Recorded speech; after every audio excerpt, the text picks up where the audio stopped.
le 30 mars 2016, les Centrafricains, dans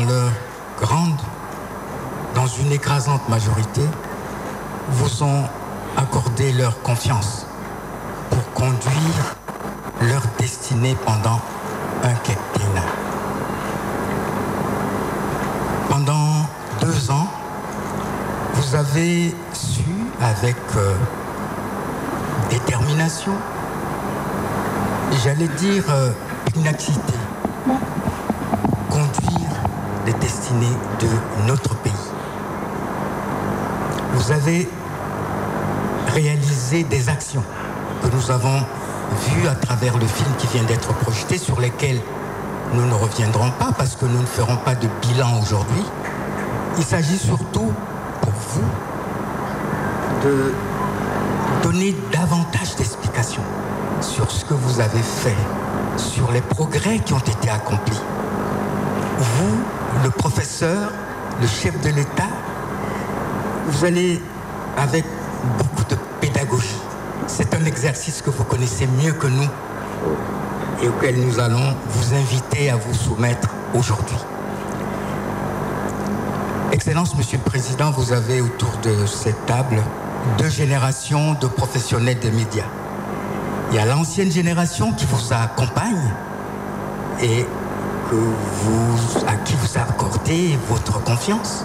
Et il y a aussi cette nouvelle génération qui est représentée par la jeunesse en qui vous avez une grande confiance et que vous voulez promouvoir. Et à l'occasion de l'an 2 de votre pouvoir, c'est aussi l'occasion de revenir sur ce que vous voulez faire de la jeunesse centrafricaine. Et cet entretien, si vous avez accepté de nous l'accorder, c'est parce que vous faites confiance à la jeunesse. Vous lui faites confiance et vous voulez aussi que vos médias, les médias de service public, la radio et la télévision nationale, puissent relayer cet entretien. Et c'est aussi une façon de donner de la vitalité à notre identité culturelle à travers cet entretien. Avant d'entrer dans le vif du sujet, Monsieur le Président, si vous permettez, je voudrais juste vous dire que c'est l'occasion pour vous donc d'expliquer et de nous dire ce que vous ressentez, ce que vous pensez, parce que aujourd'hui c'est un moment de vérité. C'est un moment de vérité, de joie, d'émotion, parce que 2 ans à l'épreuve des faits, j'allais dire à l'épreuve du pouvoir, vous avez montré de quoi vous étiez capable. Et ces acquis, nous en parlerons tout à l'heure. Et ma première question, ce sera de vous demander ce que vous ressentez aujourd'hui. Quel est l'état d'esprit dans lequel vous vous trouvez au moment où tous les Centrafricains commémorent le 30 mars, l'an 2 de votre pouvoir, Monsieur le Président. Avant d'aller plus loin, permettez-moi de vous remercier d'avoir accepté de nous recevoir au Palais de la Renaissance pour échanger, pour parler de toutes ces choses qui vous animent, de votre action. Les explications sont nécessaires pour amener les Centrafricains à mieux comprendre votre action. Il y a eu des acquis et ces acquis, nous allons en parler au cours de cet entretien. Merci encore de nous recevoir, Monsieur le Président. Merci de cette opportunité. Je voudrais tout d'abord saluer tout le monde ici et dire que je voudrais tout d'abord remercier tous les Centrafricains. Nous parlons d'anniversaire de 2 ans. Mais je voudrais dire qu'il faudrait plutôt un point de repère pour tous les Centrafricains. 30 mars est un point de repère pour nous tous. Parce que ce qui s'est passé dans notre pays depuis depuis fin 2012 jusqu'au 30 mars, il y a eu beaucoup de choses. Les Centrafricains, tout le monde, la communauté internationale, on fait en sorte qu'il y ait eu le 30 mars 2016. C'est tout un cheminement, tout un travail, une volonté de tourner globalement la page et de se remettre sur le droit chemin, le pays, un état de droit où il y a la démocratie, où tout le monde peut s'exprimer, où on peut espérer le développement, le progrès. Au mois 30 mars, c'est cela. Ce n'est pas seulement l'anniversaire d'un pouvoir, mais c'est un point de repère pour tout le monde, parce qu'il y a eu un travail. Il y a eu les élections. Avant les élections, il y a eu beaucoup de choses. Beaucoup de Centrafricains, la communauté, ont contribué pour que 30 mars. Et vous vous souvenez que 30 mars, il y a eu aussi, par la présidente de la transition, la promulgation de la Constitution. Tout ça, ce qu'il faut mettre sur 30 mars, c'est un repère. C'est au moment où on démarre quelque chose. Une étape. C'est une étape. Et c'est parce que un nouveau président a été élu, qui a pris ses fonctions, prêté serment ce jour-là, qu'on peut parler de l'anniversaire. Mais c'est une étape. Et je voudrais que les Centrafricains reviennent, repassent tout cela pour servir d'un point de repère, quelque chose que eux-mêmes ont contribué, participé, et sans oublier la communauté internationale. Sans cette communauté internationale, nous n'en serons pas là, parce que nous avons assisté. Et sans aussi la volonté des Centrafricains de tourner la page, de vraiment se remettre, sa capacité de résilience. Sans cela, il n'y aurait pas 30 mars. Donc c'est tout cela qu'il faut saluer. Donc je voudrais dire merci aux compatriotes d'aujourd'hui. Je dois les remercier pour la confiance qu'ils ont placée en moi pour conduire la destinée de notre pays pendant 5 ans. Et j'ai commencé ma prise de fonction le 30 mars, et c'est pour cela que vous parlez. Mais il ne faudrait pas perdre de vue toutes les actions qui ont été menées pour que nous arrivions là au 30 mars. Et c'est une suite logique de cela. Et vous comprendrez pourquoi je dis ça tout à l'heure. Monsieur le Président, vous avez su, comme l'araignée qui tisse sa toile, progressivement. Excusez-moi. Monsieur professeur Fossa-Archange Touadéra, comme l'araignée qui tisse sa toile, vous avez progressivement posé les jalons de l'action qui va nous mener au progrès socio-économique. Mais je dois dire aussi que beaucoup ne comprennent pas encore ce que vous êtes en train de faire. Et l'exercice auquel nous allons vous inviter à faire aujourd'hui, c'est de parler de tout cela. Parce que 2 ans de travail, 2 ans de dévouement, à travers cette volonté des Centrafricains qui vous accompagnent et que vous incarnez, Monsieur le Président, il y a eu des acquis. Alors, aujourd'hui, au moment où nous commémorons l'an 2 de votre pouvoir, en quoi y a-t-il de différence entre l'an 1 et l'an 2, professeur Fossa-Archange Touadéra? Oui, bon, il ne s'agit pas pour moi aujourd'hui, comme en introduction tout à l'heure, de faire un bilan, un bilan des actions. Vous savez, c'est vrai que parfois on a des incompréhensions. 2 ans où les Centrafricains m'ont confié la charge de conduire la nation, qu'est-ce que j'en ai fait? Mais vous savez, notre pays revient de loin, très loin. Nous avons traversé des moments très difficiles.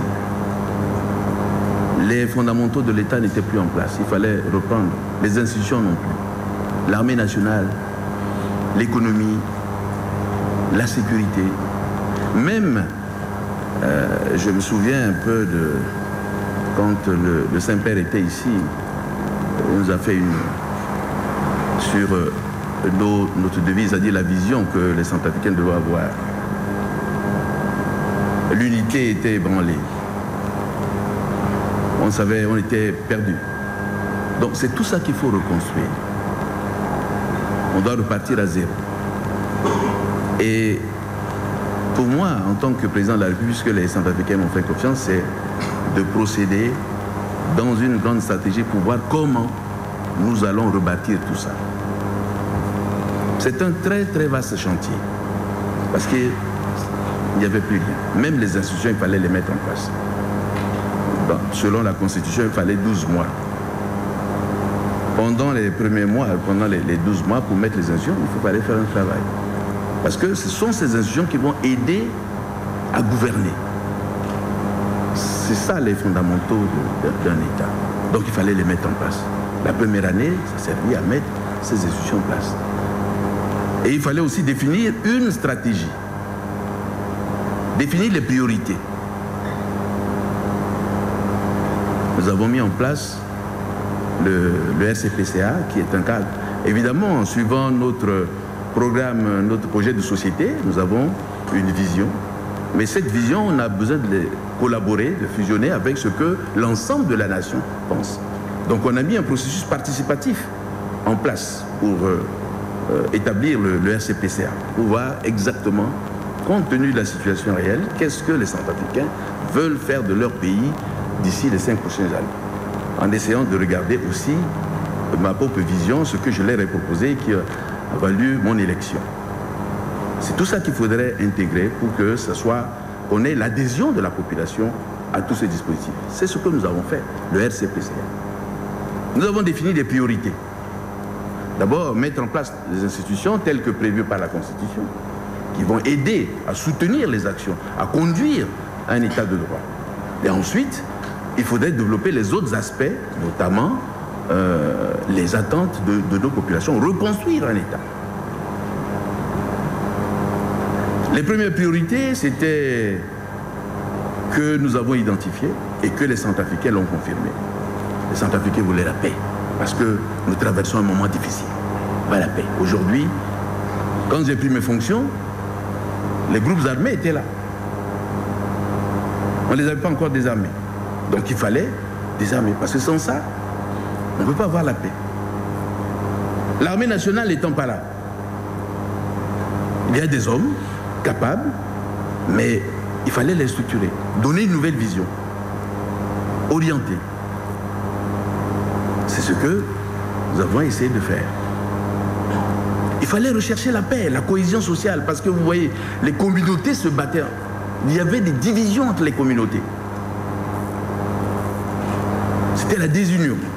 Il fallait tout faire pour qu'il y ait la cohésion entre nos communautés, parce que sans ça, on ne peut pas avoir la paix.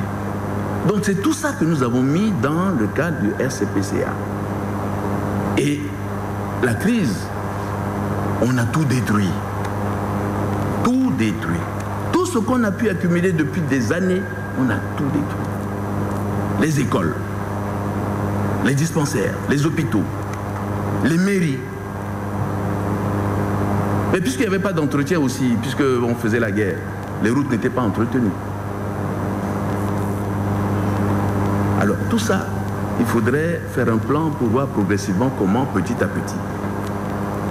Et comme c'était les groupes armés partout, les fonctionnaires qui étaient là-bas dans les services déconcentrés pour aider la population étaient obligés de se protéger. Certains ont quitté leur poste dans l'arrière-pays pour se réfugier, d'autres sont partis ailleurs. Donc il faudrait remettre les fonctionnaires au travail. Ceux qui étaient dans les services déconcentrés, il faut qu'ils aillent auprès de la population. Mais il faut les encourager, il faut leur donner les moyens, il faut créer les conditions pour que ceux-là puissent s'y rendre et travailler en toute quiétude. Restaurer l'autorité de l'État. Tout ça, c'est tout un dispositif. Et c'est ce que nous nous sommes évertués pendant cette période-là à le faire. Mais, vous savez, avec tout ce qui s'est passé, eh bien, c'est normal que les Centrafricains aient une forte attente. Ils veulent le changement tout de suite. Ils veulent vivre en paix. Ils veulent le développement tout de suite. Ils veulent que ça change. Donc il y a des besoins. Il y a des attentes. Et parfois on a l'incompréhension. Mais tout ça, puisqu'on a détruit notre économie, on n'a plus rien.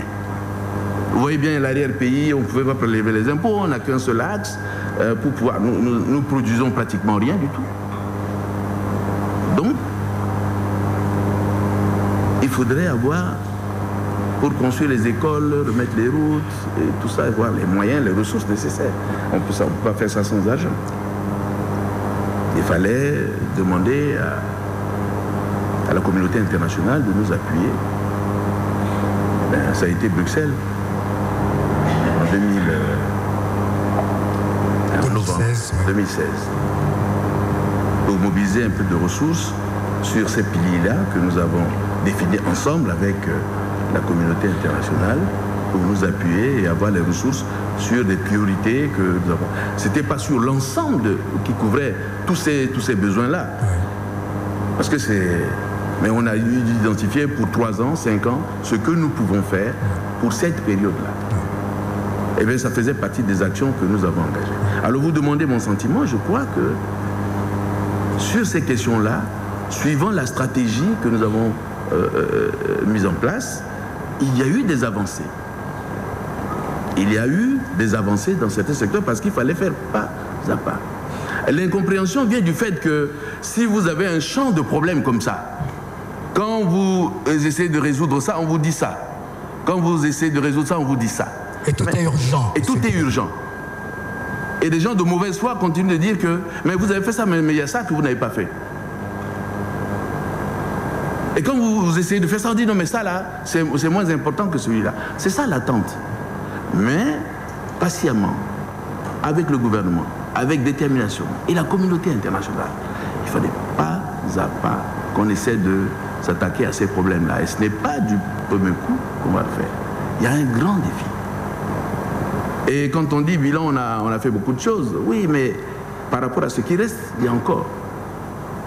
Et j'ai apprécié l'introduction du ministre tout à l'heure pour dire que c'est ensemble que nous devons faire ça. Et mon message, le sentiment que j'ai aujourd'hui, ce n'est pas de dire vous avez fait beaucoup de choses, non. C'est de mobiliser davantage les Centrafricains pour dire que le chemin est long, difficile. Et il faudrait que nous tous, nous nous mobilisions pour cela. Ce n'est pas en 2 ans qu'on va résoudre ces problèmes-là, non. Et ce n'est pas tout seul, ce n'est pas le gouvernement, ce n'est pas seulement le président de la République. Vous voyez, il y a des institutions qui sont jeunes, à peine 1 an, besoin de des moyens de travail pour faire avancer les choses. Et ça, c'est ensemble que nous allons le faire. Donc le sentiment, ce que vous me demandez, moi aujourd'hui, c'est de pouvoir mobiliser encore les Centrafricains pour que nous soyons ensemble, construire notre pays. Certes, on a réalisé des choses, je sais que ça avance, on est en train de construire, mettre en place les stratégies. Vous parlez de l'araignée qui construit, mais il faut de la patience, il faut de la stratégie, et c'est ce que nous sommes en train de faire. Et petit à petit, je pense que les choses se mettent en place. Et je suis confiant. Monsieur le Président, la confiance se met en place. Vous avez mis le pays debout. Et je crois que ensemble aussi, il y a une adhésion autour du RCCPA, auquel vous tenez beaucoup, qui est en quelque sorte votre bréviaire, qui est la feuille de route du gouvernement. Et ce plan de relèvement et de consolidation de la paix que nous avons obtenu à Bruxelles, grâce à vous, sous votre autorité, c'est autour d'une union sacrée qui s'est formée. Et là, la Centrafrique s'est sentie vraiment interpellée, directement concernée. Et aujourd'hui, je crois que cette œuvre, il faut la poursuivre ensemble avec toutes les forces vives de la nation. Et je dirais tout simplement que vous pouvez aujourd'hui compter sur l'adhésion de ceux qui vous ont élu.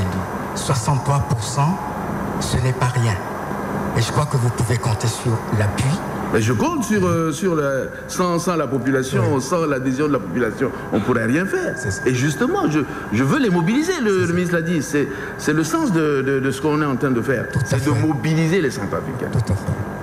Vous avez dit, le RCPCA, Parce qu'on ne peut pas construire un pays comme ça par hasard, au gré du vent. Non, nous avons un plan. Nous avons une stratégie. Et c'est dans ce cas, parce qu'il faut encore évaluer. Après les 3 ans, les 5 ans, on doit évaluer. C'est ça. Donc on doit savoir d'où nous sommes partis.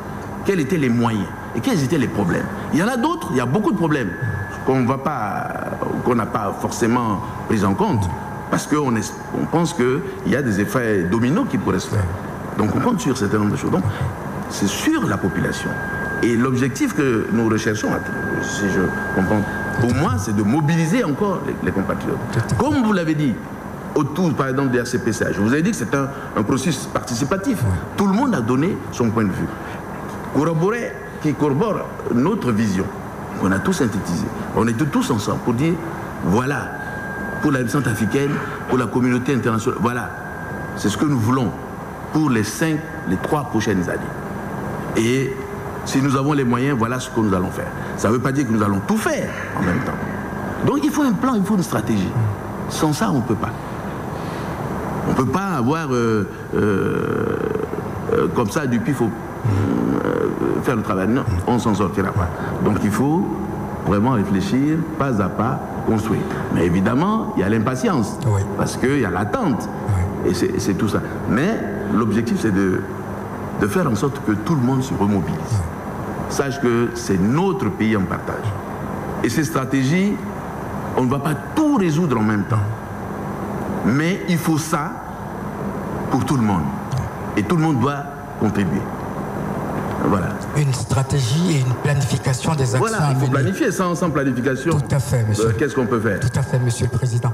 Monsieur le Président, je disais que nous sommes 2 pour animer cet entretien. Il y a l'ancienne génération et la nouvelle génération représentée par Dimitri Yalangba qui va prendre la suite pour vous interroger. C'est complémentaire, hein, de toute façon. Oui, merci, Monsieur le Président. Nous avons suivi tout de suite là. Nous avons constaté que nous avons relevé que des efforts considérables sont faits, mais sur le plan sécuritaire jusque-là, les Centrafricains ne perçoivent pas encore ce que recouvre ce concept sécurité-là. Quelles sont les avancées selon les défis que vous pouvez relever dans ce domaine?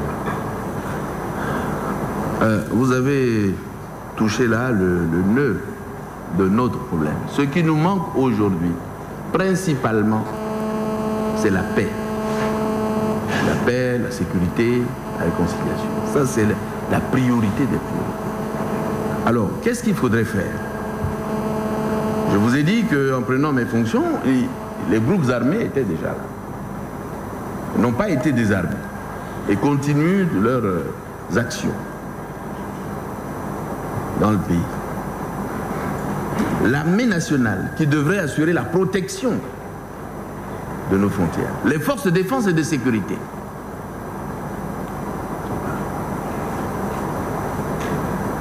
Je vous ai dit que il y avait la division même dans la communauté. Certains parlaient voulaient transformer cette crise en crise confessionnelle et autres, divisant les communautés. Voulons faire de la politique, mais faisaient de l'amalgame et on est arrivé à des... Tout ça, c'était des problèmes qu'il faudrait résoudre. Alors, donc, nous avons pensé que la priorité, c'est d'abord retirer les armes entre les mains de ceux qui ne devraient pas l'avoir. Les armes, il y a une institution qui est chargée de ça, qui a le privilège pour l'exercer. C'est notre armée nationale il va falloir reconstruire. Je reviendrai là-dessus. Donc il faut retirer ces armes. Il faut convaincre ses compatriotes que vous avez pris les armes pour des raisons. Maintenant nous sommes arrivés là grâce à l'appui de la communauté internationale, à la volonté du peuple centrafricain de dire non, nous ne voulons pas diviser le pays, nous ne voulons pas nous battre entre nous, arrêtez. Alors il faut désarmer. Nous avons mis en place un processus de de désarmement. Et que nous avons intitulé désarmement, démobilisation, réintégration. Et ce processus, ça a commencé depuis pendant la transition, puisqu'il y a eu des actes qui étaient posés, il y a eu des accords qui avaient été signés par les groupes. Et le nombre de groupes identifiés avec la communauté internationale était déjà... Donc, nous avons poursuivi cette réflexion-là avec les éléments qui étaient là. Donc, il fallait mettre en place cette nouvelle stratégie. C'est-à-dire que construire le processus. C'est ce que nous avons fait.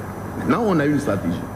Avec nos partenaires de la communauté internationale, on appelle le DDR. On a recherché parce qu'on n'a pas d'argent. Il fallait demander aux partenaires de nous appuyer. L'Union européenne, les Nations Unies, la Banque mondiale et autres partenaires pour nous soutenir ce programme. Sans la sécurité, on ne peut pas développer notre pays. On n'aura pas l'occasion. Donc, on a pu mobiliser des moyens. La Banque mondiale qui a mis à notre disposition à peu près 30 millions de dollars pour les autres parties. Il y a les États-Unis, l'Union européenne et autres partenaires qui sont mobilisés pour que nous puissions mobiliser. Je crois qu'au jour d'aujourd'hui, à peu près 80-90% des ressources sont mobilisées grâce à nos partenaires. Mais il fallait tester cette stratégie-là, il fallait tester. On a mis en place un programme, parce que par le passé, on a déjà procédé à un programme de désarmement qui n'avait pas fonctionné. Qui n'avait pas fonctionné, oui. Et nous connaissons maintenant les... Alors donc il fallait tester. On a pensé qu'il était utile de tester.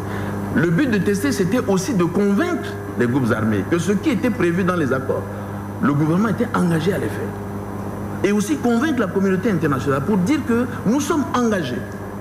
Parce qu'il y avait des volets réintégration des ex-combattants dans les forces de défense, les gens doutaient un peu. Or, il fallait montrer notre volonté de le faire.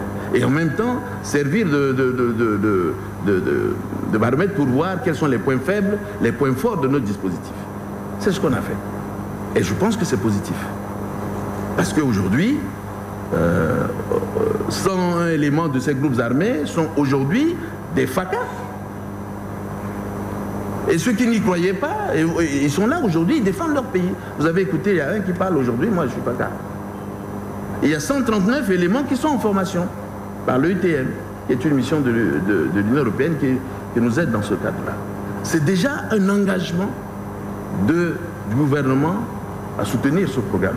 Et il y a l'autre partie, réintégration dans les services sociaux de base, il faudrait les former pour qu'ils trouvent un métier plus tard, pour qu'ils laissent ce mauvais chemin. Donc ça là, ça se poursuit. Bon, maintenant on a testé, on a vu. Bon, quelques groupes armés qui étaient encore toujours dans le machin, non pas notamment le FPRC et le groupe de Sayou, qui n'ont pas voulu participer à ça, ils sont réticents, mais on va toujours discuter pour qu'ils puissent... Mais c'est positif.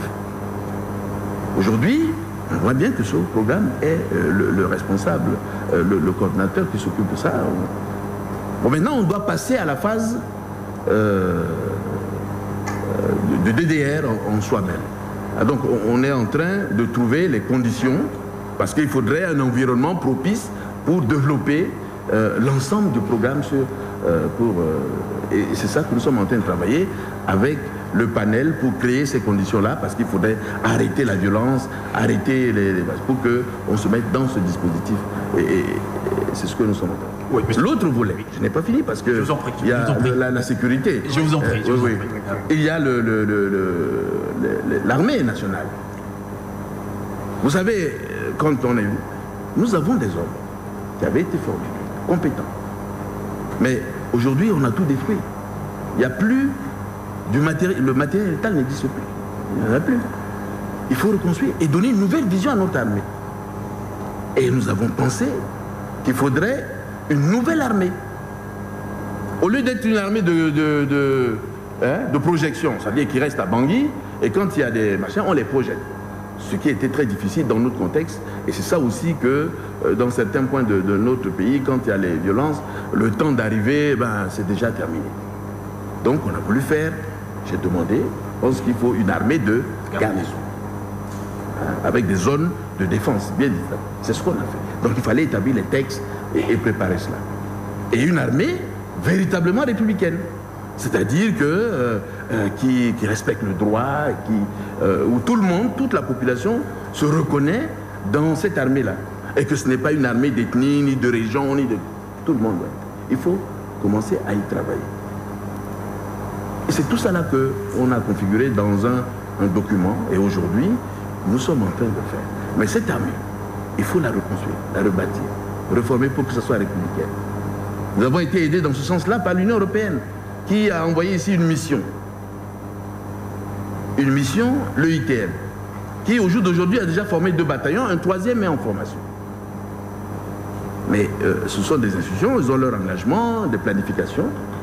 Et nous avons pensé que le rythme de formation ne permettait pas très rapidement de couvrir les besoins. Nous avons à peu près 8000 hommes qu'il faudrait mettre en formation pour les adapter à la nouvelle vision. Donc il fallait du temps. Nous avons fait tout le tour pour demander aux pays amis, à certaines institutions de la sous-région de nous aider dans la formation de commun accord. Et l'EITM reste la fêtière. Hein, parce qu'il y a un bon programme de formation défini par cette mission-là. Et tout notre dispositif de formation aujourd'hui, c'est sous l'égide de l'EITM, de cette mission européenne. Et nous y tenons. Hein, pour vraiment garder cette vision. Alors, vous avez vu, il y a certains pays amis qui nous ont aidés. Il y a la Guinée équatoriale, il y a aussi le Rwanda qui continue. Nous sommes en pourparlers avec l'Afrique du Sud, avec certains pays, le Congo aussi, nous sommes en train de préparer des éléments pour qu'ils nous aident à la formation Mais une fois qu'ils sont formés ailleurs, eh bien, ils vont être placés sous l'assurance qualité de l'EITM, parce qu'il y a un programme spécial pour ça. Voilà, nous travaillons sur cela. Et il fallait aussi donner les moyens de travail.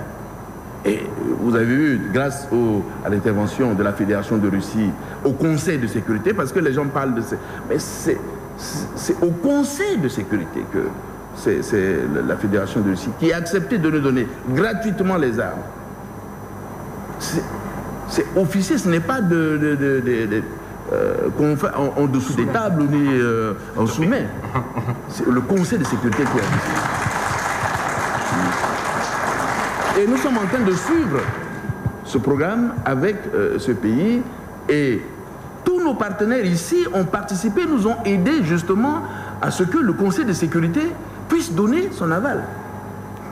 La préparation de la lettre, de la requête que la République africaine devrait déposer au comité de sanction, ça a été rédigé par nos experts centrafricains, aux côtés de qui il y avait les gens de l'EITM, de l'UNMAS, de l'ambassade de France. Tous nos partenaires étaient associés avec le ministère de la Défense pour faire la requête pour la République africaine concernant l'octroi, le don de l'armement qui nous a été obtenu par eux. C'est ça, c'est pour aider à consolider. Nous disons que la vision, ce n'est pas de faire la guerre. Moi, je veux la réconciliation. Je veux que les Centrafricains se réconcilient. Je ne veux pas faire la guerre. Je tends la main à mes compatriotes, puis qu'ils comprennent que le temps de la guerre s'est terminé. Il faut qu'ils remettent les armes. La violence légitime revient à l'armée nationale. Et on est en train de préparer une armée pour protéger la population. Ce n'est pas les groupes armés qui ont cette mission. Cette mission est dévolue à notre armée nationale. Protéger le territoire. Il faut qu'ils se convainquent de ça. Et nous sommes en train d'y travailler. Monsieur le Président, on voit que la main tendue est une constance chez vous, mais jusque-là, les populations centrafricaines ne comprennent... En fait, cette main tendue n'est pas bien comprise. Quel est votre avis? Oui, on peut... Évidemment, main tendue au groupe parce que je comprends que... comment voulez-vous que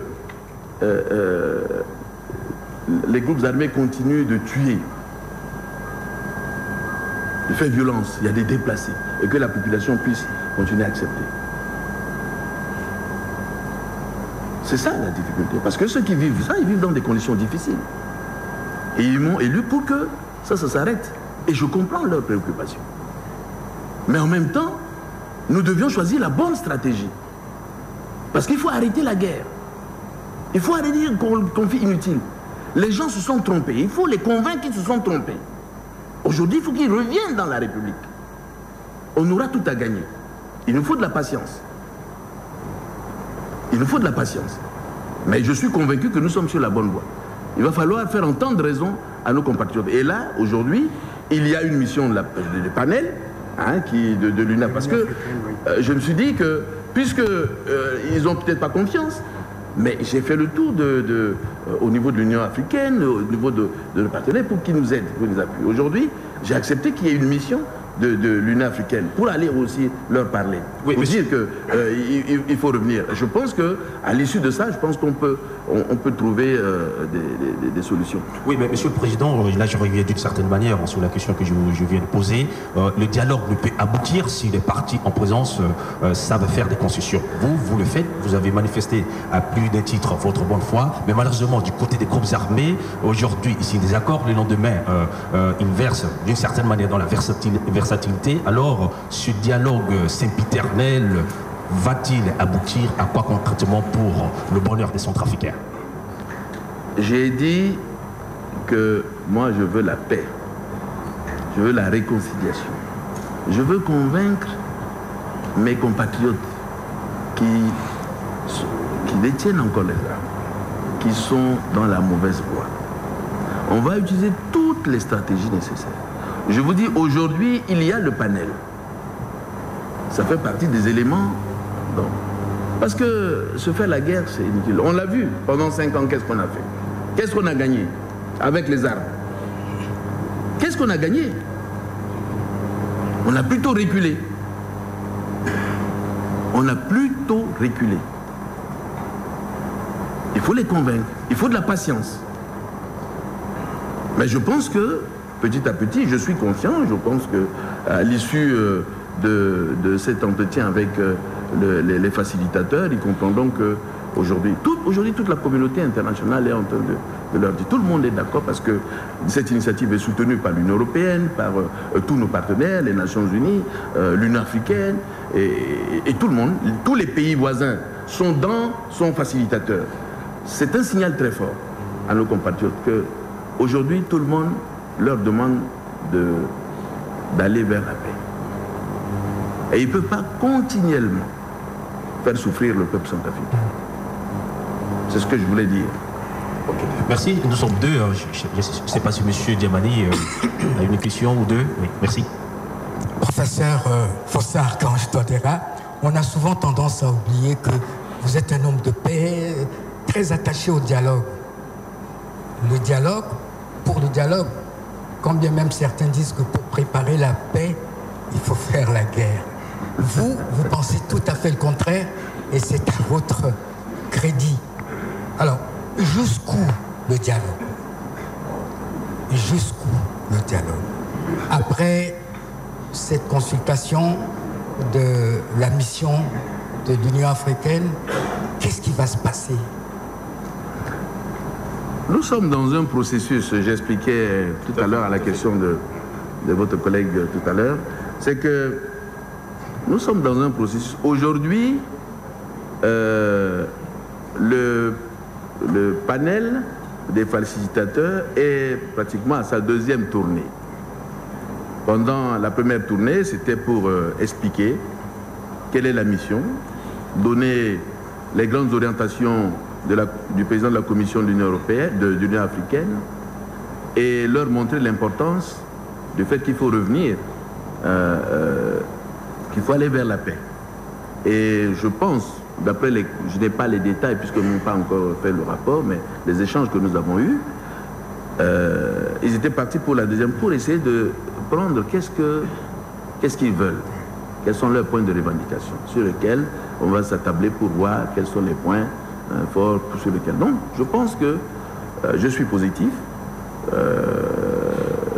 En attendant l'issue de cette concertation, de la synthèse qu'ils feront des différents points de revendication de la part des groupes armés, et ça pourrait nous donner des éléments d'appréciation pour dire, mais vous savez, le dialogue, c'est important, il faut continuer, il faut être persévérant.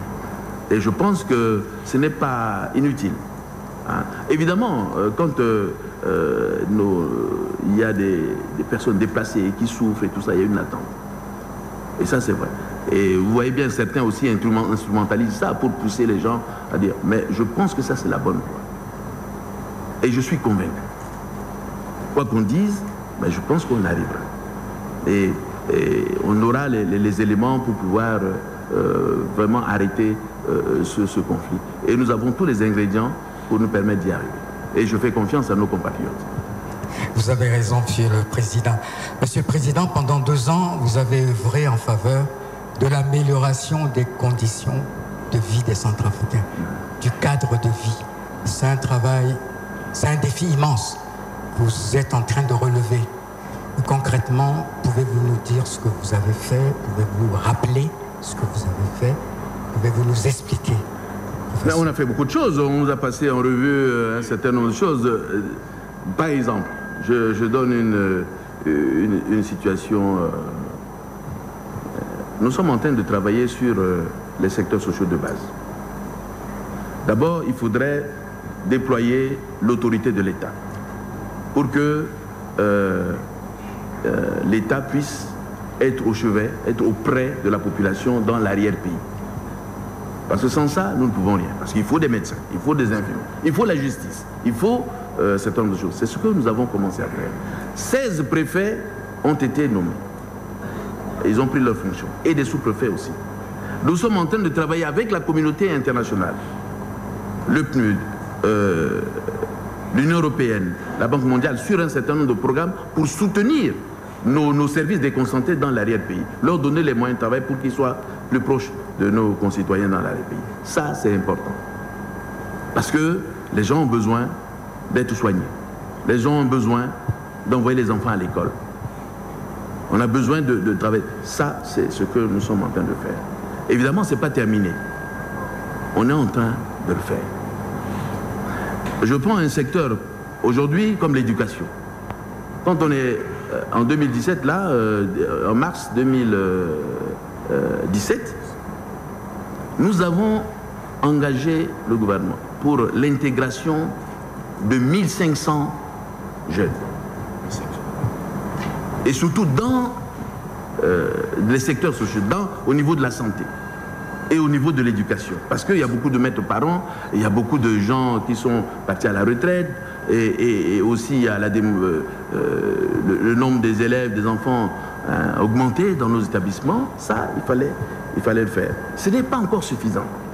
Les efforts vont être poursuivis. D'ailleurs, d'ici la fin de ce mois ou début de mois, on va encore recruter d'autres jeunes qui ont été déjà formés, qui sont là. Qui contribuent, qui vont participer. Mais ça va aider vraiment à régler le problème au niveau de la santé, de l'éducation. Mais on veut relancer l'agriculture. Il faut aussi qu'il y ait un personnel d'encadrement. On va recruter des gens au niveau de l'encadrement. Ça, c'est ce que nous sommes en train de faire. C'est des efforts que nous faisons. Ce n'est pas rien.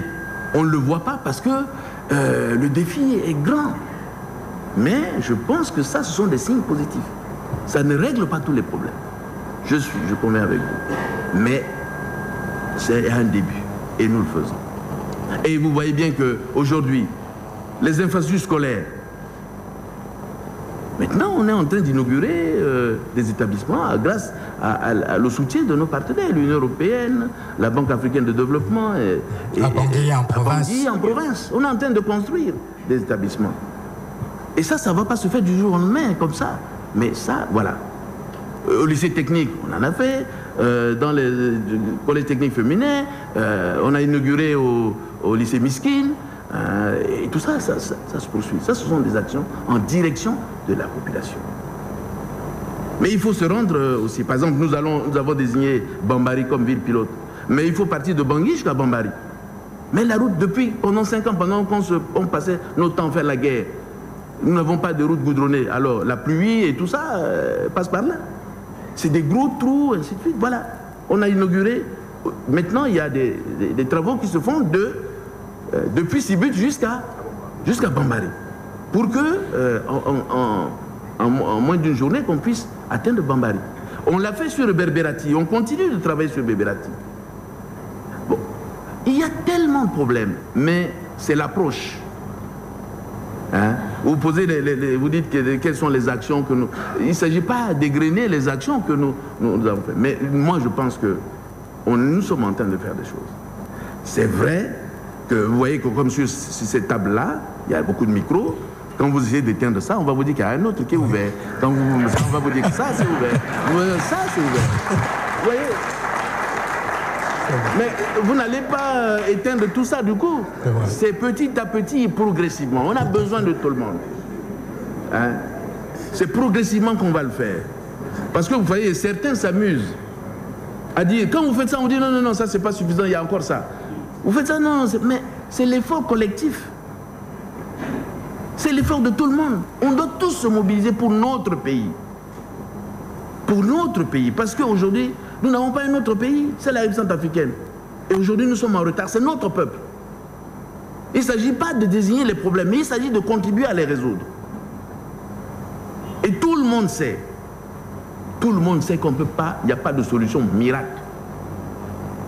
C'est ce que nous sommes en train de faire. On a une stratégie. Vous l'avez dit, tout le monde a contribué à cette stratégie. Donc on est derrière. Donc il faut que cette stratégie marche. Pas pour Touadéra, mais pour l'ensemble du pays.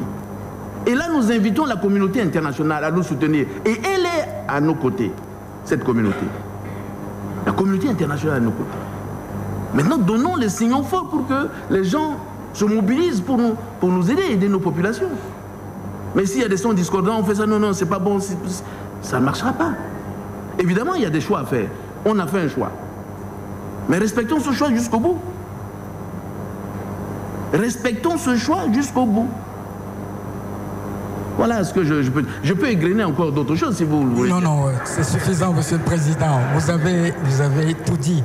Mais je vois que vous insistez beaucoup sur l'effort collectif. Oui. C'est important. Parce que vous n'aimez pas travailler seul. Non. Vous avez une équipe. Mais seul, on ne peut rien faire. Ce n'est pas le président de la République seul qui va être dans dicter les choses. Je vous ai dit qu'il y a... D'abord, il y a les institutions. C'est fait comme ça. Et il y a l'Assemblée nationale, la Cour constitutionnelle, les autres... Tout ça, ça doit contribuer. C'est cela, la nation. Chacun a une parcelle de responsabilité. Moi, je suis le garant du bon fonctionnement de toutes ces institutions pour que ça marche. Évidemment, on est au niveau de l'exécutif, il faut agir. Et c'est ce que nous sommes en train de faire à travers ce plan. Mais il faut avoir les moyens. Il faut se donner les moyens. Évidemment, il faut mobiliser tout le monde. Hein, mobiliser tout le monde pour que les gens se sentent engagés. Et c'est ce que nous essayons de faire, modestement peut-être. Et vous le faites bien, Monsieur le Président. Merci beaucoup si vous le dites. Oui. Oui, mais, Monsieur le Président, l'occupation de certaines régions de notre pays par les groupes armés qui prélèvent des taxes illégales, qui extorquent même les populations, affecte la capacité de l'État à mobiliser les ressources internes. Nonobstant cela, les recettes de la RCA connaissent une embellie. Doit-on dire d'une certaine manière que ces résultats obtenus là sont-ils la conséquence des réformes que vous avez initiées au sein des régies financières de la RCA? Merci beaucoup, c'est très important parce que depuis lors, depuis le début de notre entretien, je ne parle que de soutien que la communauté internationale. Mais la communauté internationale nous dit ceci. Nous vous appuyons, mais vous avez aussi la capacité de mobilisation interne. Et nous avons un programme avec le Fonds monétaire international. Nous avons déjà 3 revues ici. Dans le cadre de ce programme-là, il y a des repères que nous devons faire. Et nous devons faire des réformes pour améliorer notre gouvernance financière. Pour améliorer notre gouvernance financière. Et avec l'appui de la communauté internationale, ça va nous aider à développer les différents projets que nous sommes convenus de le faire. Et effectivement, il y a des progrès. Il y a des progrès en ce qui concerne la mobilisation, les réformes qui sont faites. Il y a des choses encore à faire, bien sûr. Mais nous sommes sur la bonne voie. Il y a 3 revues de Fonds monétaire qui est passée ici et qui sont positives. Nous attendons une 4e revue. Hein, dans le cadre du programme FEC, Facilité élargie de crédit avec le Fonds monétaire. C'est sur cette base-là que nous allons mobiliser l'ensemble de nos partenaires à nous soutenir. Et je suis confiant, nous travaillons là-dessus, les ministères des Finances et les autres départements, parce que ce n'est pas seulement, parce que tous les départements doivent faire des efforts. Nous sommes en train de lutter contre la parafiscalité, par exemple, pour mobiliser toutes nos ressources. Ce n'est pas de gaieté de cœur que les autres départements pensent que, évidemment, mais on dit que ça, c'est ce qu'il faut faire. Et nous sommes en train d'y travailler. Il y a les différentes réformes que, dans tous les autres départements, réformes inscrites dans le cadre de ce programme et qui sont actuellement mises en œuvre. Effectivement, nous sommes passés, il y a quelques années, à peu près à 88 milliards sur les mobilisations de ressources internes. C'est un progrès important. Et c'est ça qui nous permet de pouvoir payer régulièrement avec le soutien des abus budgétaires des partenaires. C'est ça qui nous permet de payer régulièrement les salaires, de régler les arriérés de salaire, et ainsi de suite. Mais effectivement, il y a un gros travail et j'encourage le ministère des Finances et les autres départements qui continuent de travailler sur ce point. Parce qu'il faut mobiliser nos ressources internes. Oui, Monsieur le Président, l'un des défis qui se pose aussi à notre pays, c'est le chômage. Vous n'êtes pas sans savoir que nous avons un taux de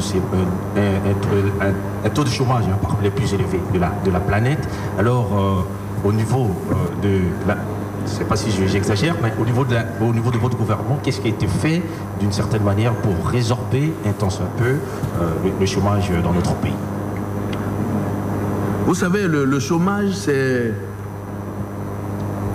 le conséquent de chômage que nous sommes en train de constater. Si les jeunes ont de l'emploi et ils ont du travail, je ne pense pas qu'ils pourraient écouter les messages de ces groupes armés qui continuent de les tromper. C'est parce qu'ils n'ont pas une bonne vision de leur avenir. Donc il n'y a pas d'emploi. Alors, fort de tout ça, nous pensons que pour résoudre ce problème, d'abord, ce n'est pas seulement... L'État essaie de faire quelque chose pour les secteurs sociaux de base, ceux qui sont dans l'administration. Je viens de vous dire que l'année dernière, on a intégré 1500. Cette année, on va encore, d'ici le mois d'avril, on va faire une intégration de 1540 jeunes dans l'administration pour soutenir et rajeunir notre administration, la rendre plus dynamique. Parce qu'on a besoin de nos jeunes. Mais ce n'est pas suffisant. C'est pas suffisant. Ce n'est pas l'État seul. Ce n'est pas l'État qui doit...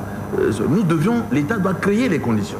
Alors nous pensons que le secteur privé, vraiment, est une niche d'emploi pour les jeunes. Donc on va essayer de créer les conditions pour développer notre secteur privé. C'est pour ça qu'on est en train de travailler sur l'achat des investissements, pour pousser les guichets uniques, pour qu'il y ait plus, c'est-à-dire un secteur privé dynamique. Et dans ce secteur, c'est ça là qui va absorber davantage les jeunes. Et nous sommes en train d'y travailler. L'autre secteur, c'est quoi? C'est l'agriculture, notre priorité, parce que c'est un double objectif. Ça va permettre de nourrir notre population. Mais en même temps, dans l'arrière-pays, beaucoup de jeunes, l'activité principale dans l'arrière-pays, c'est l'agriculture. Si on relance l'agriculture, si on crée les conditions, beaucoup de jeunes vont aller dans ce secteur qui est très important, qui est un secteur productif pour notre pays. Donc nous travaillons sur l'agriculture, qui va intéresser beaucoup de nos jeunes. Nous travaillons sur le secteur privé, pour que le privé soit dynamique, puisse recruter. Et nous travaillons aussi au niveau de l'administration. Mais en même temps, il faudrait avoir des jeunes qualifiés. Des jeunes, parce qu'il y a certains emplois, si on n'en a pas ici, ils vont chercher ailleurs. Donc il nous faut créer les conditions. C'est pour ça qu'on se bat pour améliorer, disons, le lycée technique, créer les conditions pour que nous ayons des jeunes qui vont apprendre des métiers qui sont demandés et tout ça. Donc c'est tout un environnement que nous allons mettre en œuvre. Mais ça, il faut du temps. C'est patiemment qu'on va le faire.